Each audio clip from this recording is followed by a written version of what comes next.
Boa noite. Boa noite para você que acompanha a gente pelas redes sociais. Viviane, a gente já está ao vivo pelo Facebook, pelo YouTube. Então, você que está acompanhando a gente nessa noite chuvosa, compartilhe para que a mensagem dessa noite possa alcançar as outras pessoas. E para a gente começar, então, vamos ficar em pé. Vamos louvar o nosso Deus com o hino 11 do nosso inário, Maior que Tudo.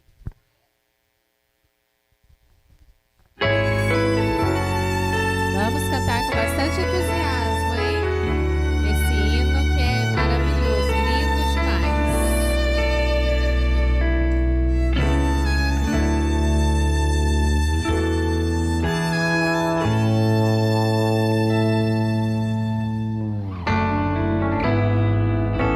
Maior que forças, maior que reis, que a natureza e tudo que ele fez,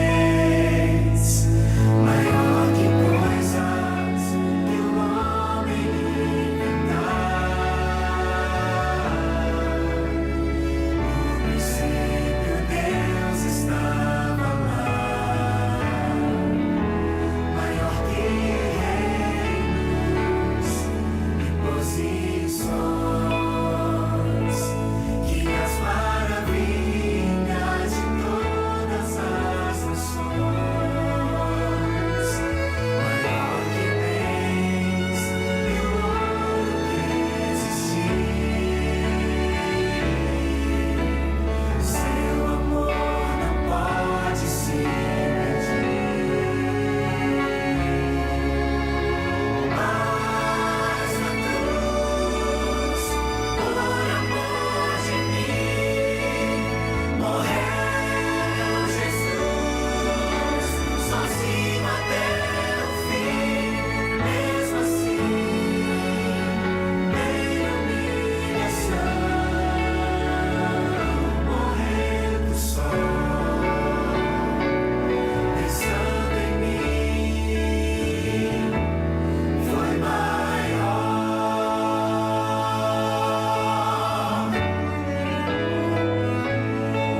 que forças, maior que reis, que a natureza e tudo que ele fez, maior que coisas que o homem inventar. No princípio Deus estava lá, maior que reinos e posições, que as maravilhas de todas as nações, maior que bens e o ouro que existir. Seu amor não pode se medir. Mas na cruz, por amor de mim, morreu Jesus, sozinho até o fim. Mesmo assim, em humilhação, morrendo só, pensando em mim, foi maior.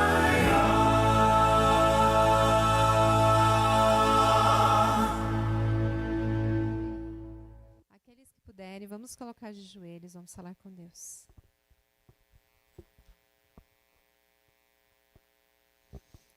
Querido Deus, bondoso Pai, muito obrigada, Senhor, por estarmos aqui no primeiro dia da semana, para ficar mais próximo a Ti, dos nossos irmãos. Nos fortalecemos para essa semana que é desconhecida, que já começou, mas temos certeza, a única certeza é que o Senhor está conosco, que o Senhor promete isso. O Senhor não nos abandona jamais. Muito obrigado, Senhor, porque eu tenho certeza que os seus anjos nos protegeram, nos guiaram, porque estamos aqui vivos. E quero te pedir, Senhor, por aquelas pessoas que não chegaram até aqui. O Senhor conhece cada coração, o Senhor sabe a necessidade de cada um, o Senhor sabe a necessidade que muitas vezes está acontecendo nesse momento. Tem muitas pessoas, Senhor, que estão assistindo esse culto, que vão assistir depois, que estão precisando de um auxílio. Seja um auxílio espiritual, seja um auxílio financeiro, seja um auxílio de um emprego, seja um auxílio de uma cura. Por favor, Senhor, nós confiamos em Ti, estenda a sua mão poderosa, segundo a sua vontade sobre cada um.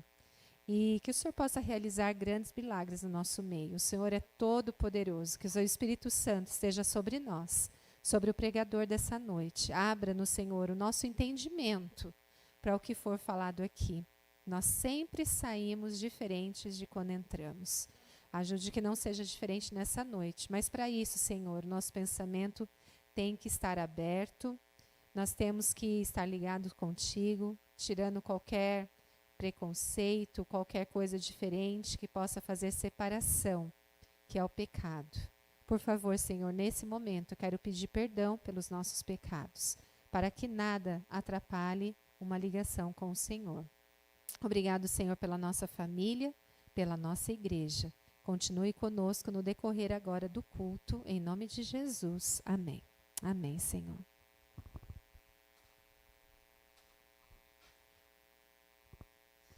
Então agora eu quero convidar aqui o Rodrigo, que é o nosso amigo, nosso irmão, está presente aí com a gente em vários momentos. Quero te agradecer e quero pedir que o Espírito Santo te use mais uma vez para trazer a mensagem para todos nós. Obrigado pelo convite, eu fico feliz em poder estar aqui com vocês. Tenho amigos aqui, então gosto de estar aqui no Boa Vista, eu me sinto bem aqui. Bom, cumprimentar o pessoal que está acompanhando na internet, né? Eu ainda sou meio quadrado, não acostumei com os outros ainda me ver na internet às vezes, então tem que acostumar com isso ainda, né? Depois de muito tempo ainda tem que acostumar com isso. Então saúdo aqueles que estão nos vendo pela internet, os que vão nos ver no futuro pela internet, que o Senhor também os alcance.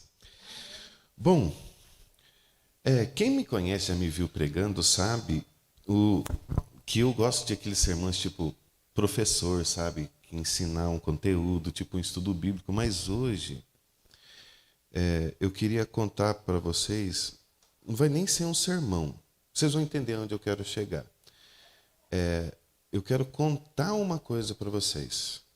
Hoje não vai ser um estudo, eu só quero contar algo novo, né? Não sei se vai ser novo, mas eu quero contar algo para vocês que me marcou muito, mexeu muito comigo. Antes de eu contar, vamos abrir a Bíblia no livro de Isaías, capítulo 49. Isaías, capítulo 49.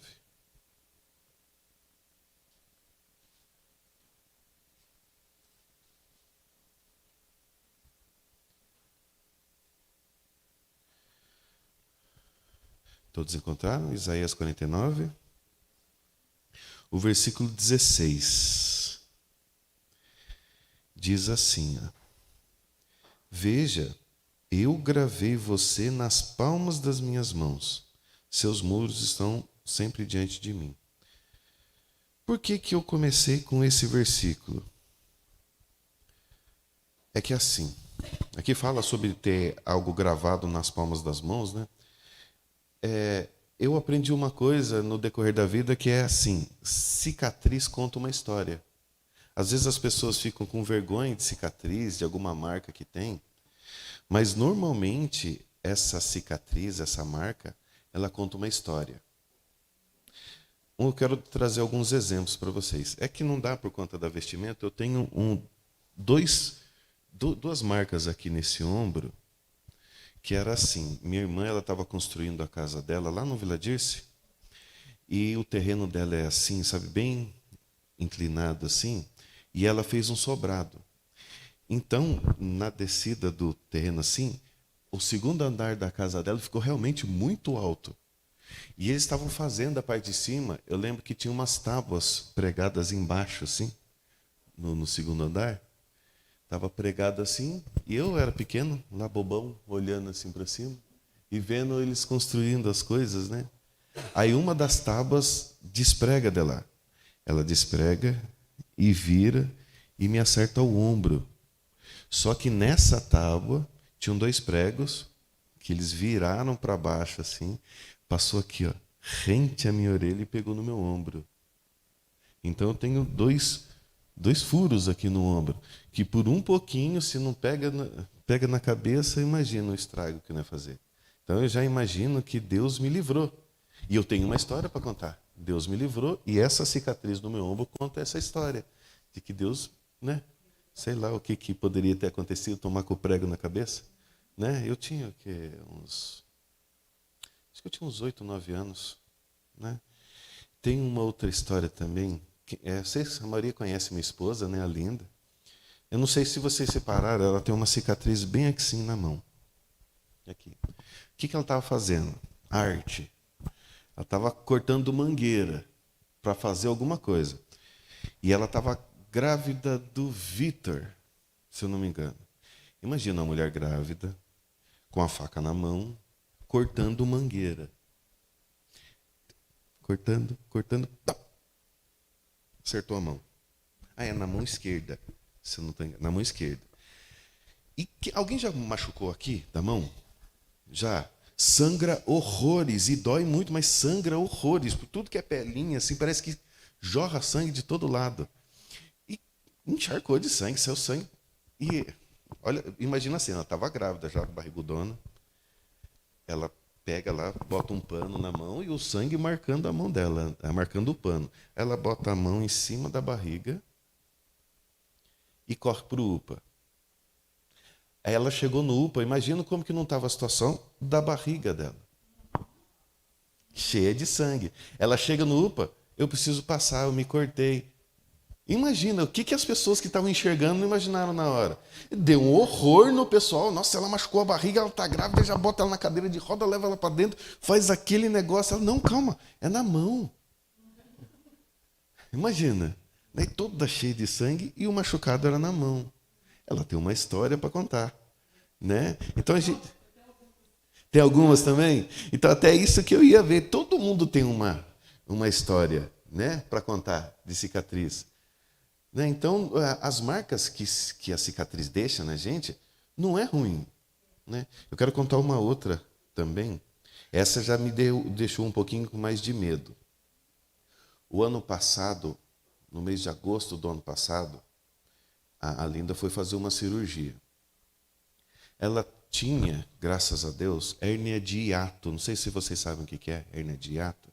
Né? O estômago dela não fechava, porque tinha uma hérnia ali, então era sempre aberto. Então ela sofria muito com refluxo, com queimação. O esôfago dela era todo machucado já, sabe? Sabe quando vai criando cicatriz e endurecendo o esôfago? Então é algo que ela sofreu muito com isso. Ela mal podia comer as coisas. Se ela comesse depois das 7 da noite, Deus me livre, ela não dormia. Então ela sofria muito. Passando em vários médicos, até que enfim um indicou: você precisa fazer cirurgia, não tem mais o que fazer. Ela foi fazer cirurgia o ano passado. Ela entrou, a gente foi lá no Hospital Adventista, ela entrou na sala 3 horas da tarde. Ela saiu da sala de cirurgia 15 para as 10 da noite. Cirurgia de hérnia de hiato não é tão demorada assim. Eu estava no quarto lá do hospital esperando, né? Falaram que eu podia esperar no quarto, eu estava lá no quarto, e ela não saía, aquilo foi me dando agonia. Eu orava e não sabia o que estava acontecendo, e ia perguntar para os enfermeiros, e eles, não, ela está vindo, ela está chegando, calma. Eles não contam, né? A gente fica desesperado, eles não contam. Até que 15 para as 10, minha esposa chegou, com 5 marcas aqui, sim. Sabe? Aí depois que eu fiquei sabendo por que demorou tanto, estava todo inflamado por dentro dela já. O médico falou, olha, eu sabia que podia estar um pouquinho ruim, mas do jeito que estava por dentro, eu não esperava, por isso que demorou a cirurgia. Então foi algo muito mais sério do que aquilo que a gente imaginava. E quando a gente vê alguém que a gente ama numa situação dessa, não é legal. E ela tem as marquinhas, e eu vejo as marcas, e eu lembro que Deus preservou a vida dela. Né? Então, se você tem uma cicatriz, você tem uma história para contar. Acho que todo mundo tem. Que nem ele comentou, você falou que tem várias, né? Até quem tiver na internet, se quiser compartilhar alguma bênção de Deus que uma cicatriz trouxe, coloca nos comentários, né? Depois vocês compartilham comigo que eu quero ler. Tá bom? Mas o pior, ou o melhor, depende do ponto de vista, é que tem um amigo meu que eu deixei uma cicatriz nele. Aí, às vezes eu fico pensando, eu deixei essa cicatriz nele, é meio, sei lá, né? Cabuloso. Deixa eu contar para vocês como é que ele pegou essa cicatriz. Mas eu preciso, antes de eu contar a cicatriz, eu preciso contar a minha história, para vocês entenderem como é que eu fiz essa cicatriz nele. Bom, vamos lá. Lá no passado longínquo, assim, não tanto, mas lá no passado, eu não tinha uma vida muito direita, não. Não que eu fosse daquele bagunceiro, não, mas minha vida era meio torta. Né? Imagina, é que o povo até quando eu falo, eles assustam, porque imagina, não, o Rodrigo está sempre de social ali, aquela coisa de nada. Eu usava calça colada, corrente, brinco na orelha, sempre de preto, as coisas do tipo assim. Bebia muito, bastante, fumava, já usei droga, era o estilo de vida que eu levava. Até que eu conheci a Bíblia. E via o amor de Jesus, né? Eu vi que tem algo mais. Aí eu participei de uma outra denominação durante bastante tempo, só que é assim, pela vida que eu levava, quando eu conheci a Cristo, a gente fica, parece que meio ali, meio aqui, não sabe? Eu levava uma vida meio dupla, né?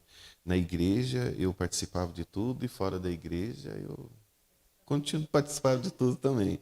É daquele jeito. Né? Então, levei durante um bom tempo essa vida dupla minha, até que eu conheci o irmão Sebastião. Vocês conhecem o Sebastião do Alto Santana. Né? Eu conheci o irmão Sebastião. Gente, aqueles cabelo branco que ele tem hoje, acho que foi eu que pus. Né? Porque foram 11 meses de estudo, toda segunda-feira.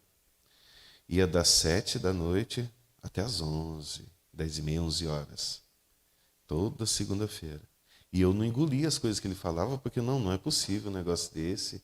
E, enfim, foi até que dia 27 de novembro de 2004, eu me batizei.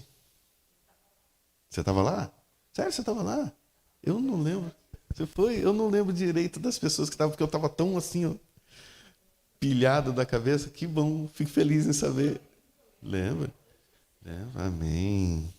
Eu lembro que eu batizei, foi o pastor Wilson que fez o meu batismo, dia 27 de novembro.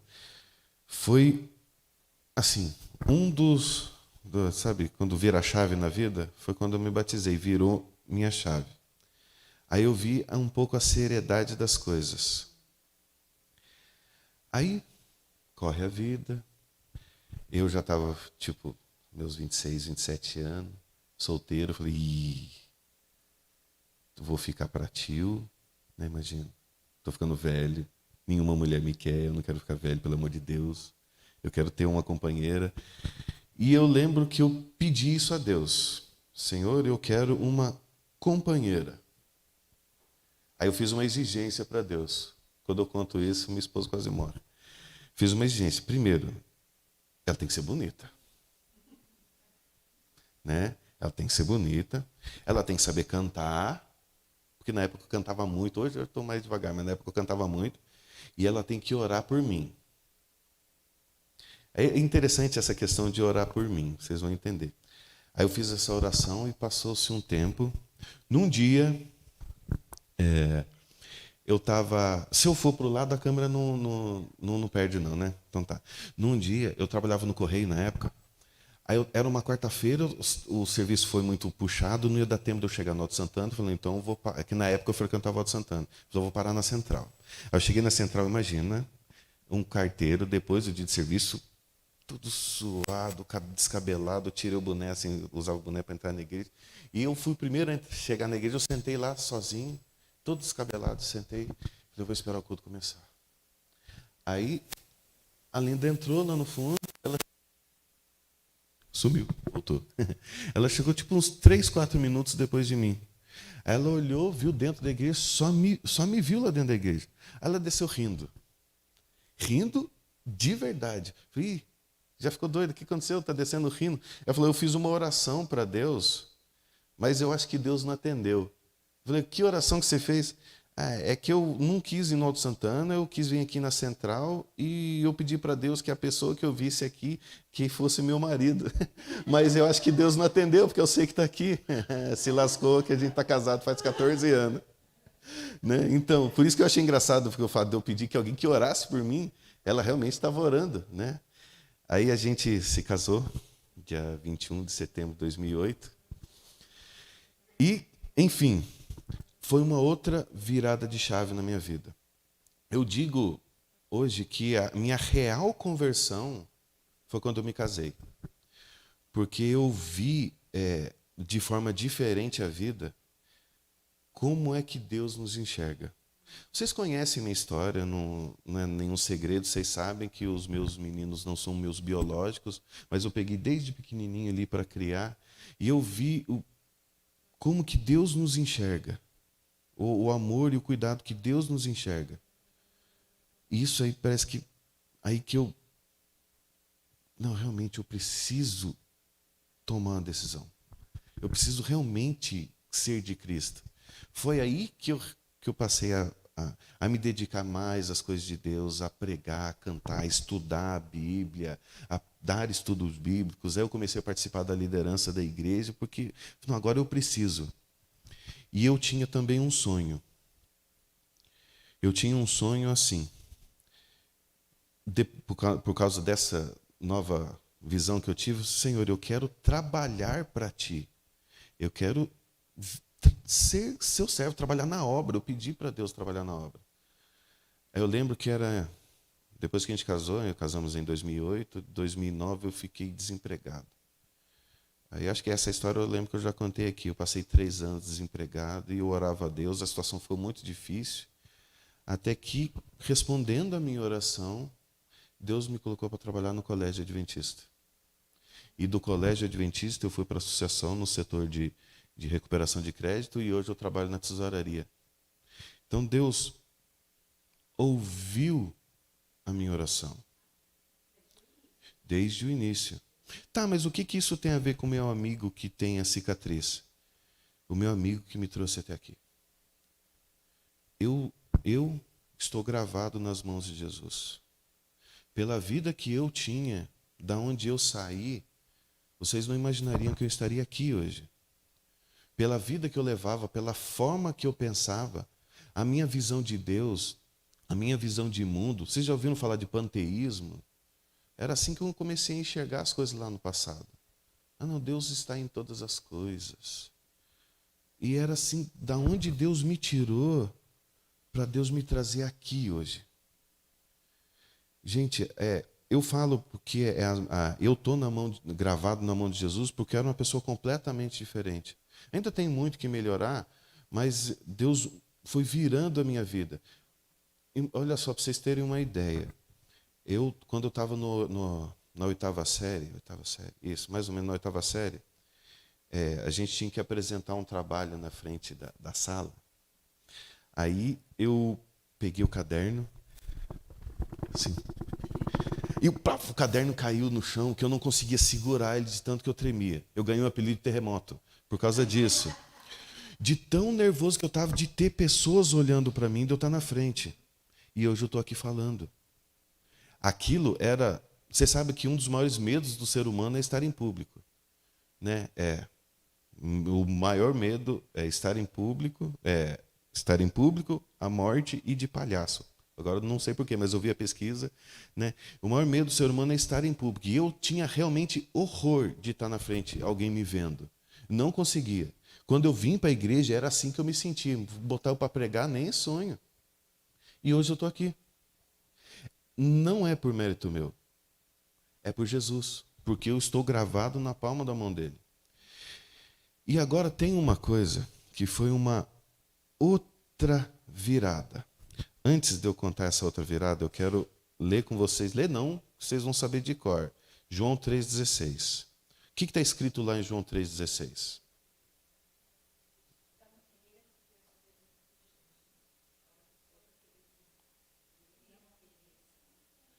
Exato. Então, é esse Jesus que me trouxe até aqui. E esse Jesus ainda me colocou num lugar que parece que desse ano, eu lembro a data, 29 de maio desse ano. Parece que Jesus ainda fez assim. Acho que a minha chave devia ter umas 4 voltas, sabe? Jesus foi virando, virando. E nesse dia, 29 de maio, ele deu mais uma virada na chave. Por quê? Como eu trabalho no setor de tesouraria, a gente fez um evento com os tesoureiros, como tipo assim, um presente para eles. Por conta do trabalho, o vida de tesoureiro não é fácil, gente. Então a gente, vamos presentear os tesoureiros, vamos. A gente fez uma viagem para eles, com eles, para a CPB.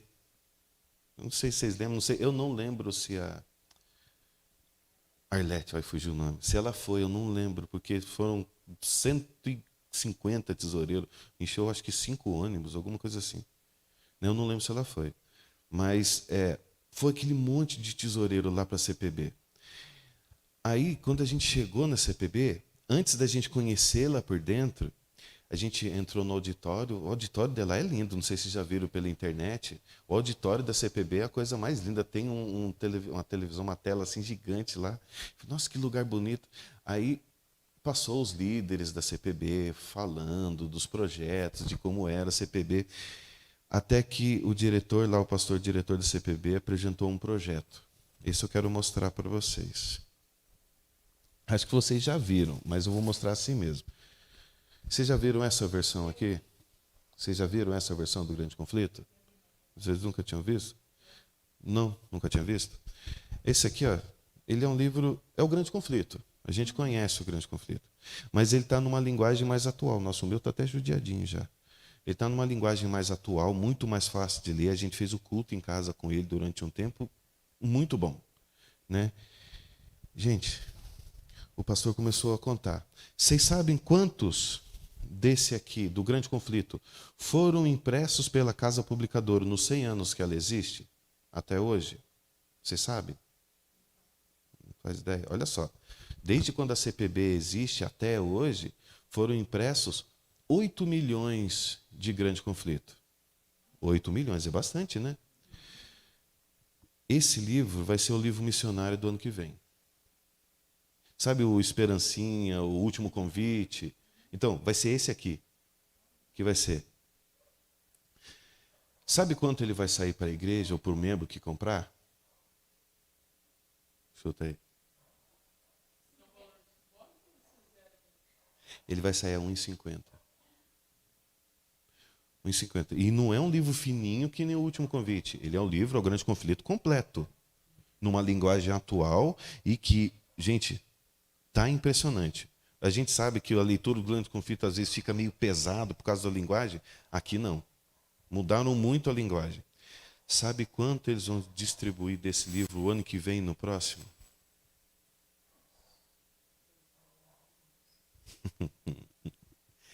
20 milhões.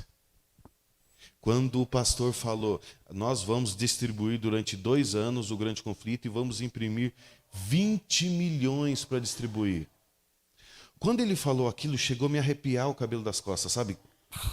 Eu pensei, 20 milhões de Grande Conflito. Aí eu lembrei, no meu coração, na minha cabeça, a importância desse livro. Vocês conhecem o que está escrito aqui? Vocês sabem o peso da revelação que tem aqui. E vai ser distribuído 20 milhões disso. Eu pensei, Jesus está voltando, não é possível. Porque a gente sabe que a limitação não, deixa eu usar outra palavra. Sabem que o grande sinal da volta de Jesus não é o terremoto, não é os falsos cristos, os falsos profetas. O grande sinal da volta de Jesus é o evangelho do reino será pregado em todas as nações. Então virá o fim. Eu pensei, 20 milhões de Grande Conflito. A casa só imprimiu 8 em 1 século. Quantas vezes mais em 2 anos vai imprimir? Até saiu um papo aí de que a casa estava sem papel para imprimir o Grande Conflito. Gente, aí eu pensei, Jesus realmente está voltando. Sabe, ele falava e eu pensava, meu Deus, Jesus está voltando. Aí eu lembro a hora, aí Jesus pegou e foi lá e pá, virou minha chave mais uma vez. Eu pensei, será que eu estou pronto? Nessa hora o coração bateu, eu parei, até depois eu nem lembro mais o que o pastor falou. Eu pensei, será que eu estou pronto? Nesse dia, eu entrei num grande conflito meu. Porque eu vi que eu não estava preparado. Não estava pronto. Porque eu fiquei com medo. Eu não estou pronto. A minha natureza ainda é muito ruim. Nem Jesus não é dono de tudo que eu tenho ainda. Eu preciso. E eu fiquei com esse conflito. E aí eu descobri o real sentido daquela fala de Ellen White, que ela fala que o maior inimigo do homem é ele mesmo, a cabeça dele. Porque daí eu comecei a brigar uma luta muito grande comigo. Porque eu quero estar pronto. Não é possível que eu tenha vivido todos esses anos aqui conhecendo o Evangelho para chegar no final. E não foi. Me deu um horror em duas partes. Uma, é claro que eu não quero me perder. E outra, imagina, eu já usava essa frase, mas agora acho que ela fez mais sentido ainda para mim. Imagina Jesus ter morrido em vão por mim. Pô, não pode. Tudo que ele fez, olha da onde ele me tirou, tudo que ele foi fazendo, virando as chaves da minha vida para me levar até aquele momento lá. Gente, esse livro, nem no fato a leitura, eu pegar ele e saber que ele vai ser distribuído, da forma com que ele vai ser distribuído, mudou a minha vida. E eu estou numa luta muito grande, de uns tempos para cá. Uma luta interna. Às vezes as pessoas veem, não, o Rodrigo está ali, beleza. Mas a luta está grande. Porque eu sei que eu não tenho capacidade nenhuma de vencer. Não tenho. Sou muito fraco, muito limitado. As dificuldades da vida me derrubam com uma facilidade. E às vezes eu agradecia a Deus assim, Senhor, eu ainda agradeço, não é errado isso, eu agradeço a Deus. Senhor, te agradeço pelo conhecimento que o Senhor me deu, porque eu tenho acesso às informações e eu consigo saber. Hoje eu agradeço a Deus por essa luta. Porque é Deus abrindo o caminho dentro do meu coração. Aí tem um outro versículo que eu quero ler com vocês. Apocalipse capítulo 1, versículo 7. Também muito conhecido. Apocalipse capítulo 1, versículo 7.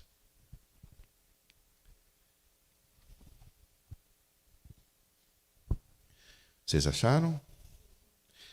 O texto é bem conhecido, né? Diz assim: eis que ele vem com as nuvens e todo olho verá, até mesmo aqueles que o traspassaram, e todos os povos da terra se lamentarão por causa dele, assim será.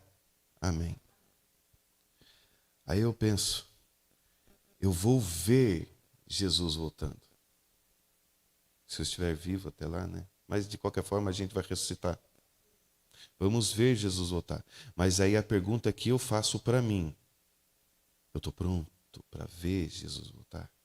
E se eu ver ele voltando, eu vou ficar feliz? Ou eu vou voltar a sentir medo da volta de Jesus? Porque naquele dia eu realmente me senti despreparado. Então, eu vou fazer um convite para você. Para vocês aqui, para você que acompanha pela internet, que vai acompanhar esse vídeo. A cicatriz de Jesus também conta a sua história? Será que nós estamos gravados na mão de Jesus? Eu quero que a cicatriz de Jesus tenha valido a pena por mim. A gente conhece pelos estudos, sabe, que a única marca que o pecado vai ter durante toda a eternidade é a cicatriz na mão de Jesus. Ela não vai sumir. A gente vai perder a nossa cicatriz. Essas no meu ombro vão embora, minha esposa vai perder também. Mas Jesus vai continuar com a cicatriz na mão. Para lembrarmos sempre do que o pecado faz. E na mão dele vai estar gravado o nome de cada salvo através dessa cicatriz. Então a gente precisa pensar se a cicatriz de Jesus conta a nossa história. Se Jesus foi virando as chaves da nossa vida para nos trazer até aquele momento quando ele vier nos buscar. Então não faça a cicatriz de Jesus ter sido à toa. Faz a cicatriz dele valer a pena. Porque ele enfrentou tantas lutas e ainda enfrenta tantas lutas por causa de cada um de nós. Olha, pensa, às vezes a gente, na nossa vida aqui, a gente vai vivendo e vai se cansando. Nossa, essa vida cansa, e de fato cansa, a gente sofre, essa vida bate muito na gente. Né? A gente cansa, não, nossa, eu estou tão cansado. Jesus podia voltar logo para levar a gente, né? Porque essa vida vai judiando da gente. Jesus faz 6.000 anos que ele espera para voltar. Ele viu o começo, ele viu a primeira rebelião. Ele viu os anjos que ele criou se revoltando contra ele. Ele viu Adão e Eva se revoltando contra ele. Ele viu os filhos dele pecando. Ele viu os profetas dele sendo mortos pelo próprio povo que ele escolheu. Ele viu o povo dele sendo cativo. Ele viu o povo dele matando o filho dele. Deus viu o povo dele matar Jesus. Jesus foi morto pelo próprio povo. Jesus, durante 3 dias, ele passou morto. Ele nunca tinha se separado do Pai. E Jesus assumiu a natureza humana para sempre. Eu acho que ele sofreu muito já. Por nós, por mim. Eu não tenho o direito de fazer isso ter sido à toa. Não tenho. Não estou falando que a gente vai ser perfeito daqui para frente, não. Mas eu não posso parar. Não posso abandonar. Eu não posso desistir. Eu não posso permitir que nada nesse mundo aí pare o meu caminho ao lado de Cristo. Eu deixo esse convite para você. Não pare. Persista. Lute. Mesmo que seja doído. Mesmo que a sua vontade seja um outro caminho, permaneça. Permaneça, porque esse dia está chegando e nós vamos poder encontrar com Cristo. Eu vou poder tocar a mão dele, onde está marcado a cicatriz que eu fiz nele. Eu vou poder tocar. Eu vou poder abraçar. A gente vai poder sentar num culto onde ele vai estar falando. Quero encerrar contando um sonho que eu tive. Uma vez, eu não lembro porquê, nem que dia era, mas esse sonho eu não esqueço. No sonho eu acordei assim, eu estava numa casa pequena, mas a casa era bonita, toda bonita assim. Sabe? Bem arrumadinho, tinha uma prateleira e uma coroa na casinha assim. E eu levantei e tinha a minha cama. Eu achei estranho, uma casa tinha uma cama e a prateleira só. Né? Acho que é a visão que eu tinha, enfim. Eu levantei e falei, que lugar que é esse? E é um lugar, sabe, tão... Eu conseguia respirar livre. Aí eu achei estranho, eu olhei pela janela, tinha uma janelinha na porta, do lado da porta assim. Eu olhei, um monte de gente andando bem arrumado assim, sabe? Eu olhei para fora. Ué, eu não conheço esse lugar aqui. Quem que é esse monte de gente? Eu via, a rua assim brilhava. Era algo muito limpo, muito claro. Aí eu abri a porta. Onde que eu tô? A menina olhou, tinha uma moça, olhou para mim. Ué, como assim? Onde você está? Ué, eu não sei onde eu estou. Para onde vocês estão indo? A gente está indo para o culto. Culto? É, Jesus está esperando para o culto. Você está atrasado. Vamos. Eu, como assim Jesus está esperando para o culto? Como assim? Ela parou. Filho, você está salvo e Jesus está te esperando para o culto. A gente está indo para o culto. Vamos para o culto. Eu falei, eu estou salvo, eu estou indo para o culto. E, prof, nessa hora eu acordei de agonia. Eu não queria ter acordado, mas eu acordei porque o coração ficou a milhão, assim. Eu acordei bem que podia ser verdade já. Eu estava indo para o culto, aquilo... Eu lembro que é um lugar assim, aquele monte de gente indo, Jesus esperando para o culto. Meu Deus do céu. como que eu sonho com isso? E esse sonho foi tão bom ter sonhado. Às vezes eu deito para dormir, eu peço, Senhor, dá mais um sonho desse, porque é tão bom, né? Então eu quero, um dia, sairmos de casa lá no céu, andarmos aquele bando de gente andando um do lado do outro. Para onde nós estamos indo? Estamos indo para o culto, porque Jesus está nos chamando, a gente vai lá no templo ouvir Jesus falando, sentar aos pés dele e escutar as histórias de amor que ele tem por nós. E eu quero todo mundo lá. Amém? Vocês querem? Então vamos cantar um hino. Vamos cantar o hino 111 do novenário. Mas vamos cantar de verdade. Vamos louvar a Cristo com o nosso coração.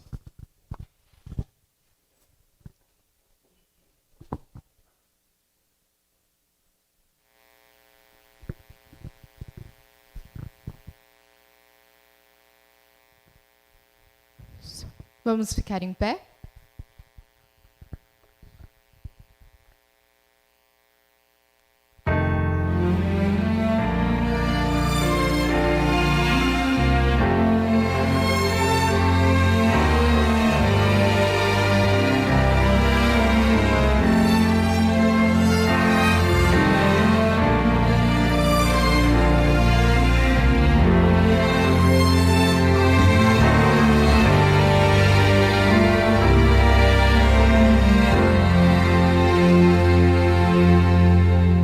Ao ver a cruz, meu rude coração